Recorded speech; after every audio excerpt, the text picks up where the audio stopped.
Yes, many countries around the world have recognized the Palestinians as a state. That doesn't necessarily mean they are a state. There are a number of things under international law that you have to meet to be a state, and it includes you have to have a legitimate government. You could argue, at least in Gaza, there's not a legitimate government since Hamas has been in the leadership and it's a terrorist group. So that's going to have to be worked out, and I'm not sure how that is going to be resolved in the future. And with respect to whether it's a two-state solution or one-state solution, it also depends a lot on Netanyahu. And so far, Netanyahu is not committed to a two-state solution. I have some skepticism about whether there would be a two-state solution while Netanyahu is prime minister. It may take the next prime minister to broker that. All right, so speaking of what Netanyahu has not committed to, we heard President Trump say yesterday, more than once, the war is over.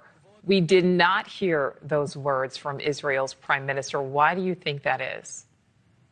I'm not sure, and that's another reason to have some skepticism. I think there's a lot of pressure on him to continue to the cessation of hostilities and offensive action by the Israeli Defense Forces in Gaza, but that doesn't necessarily mean that in the future he might come up with reasons to do new offensive actions, especially if he can prove that there are weapons remaining in Gaza that pose a danger to Israel. So this is a tenuous peace at best.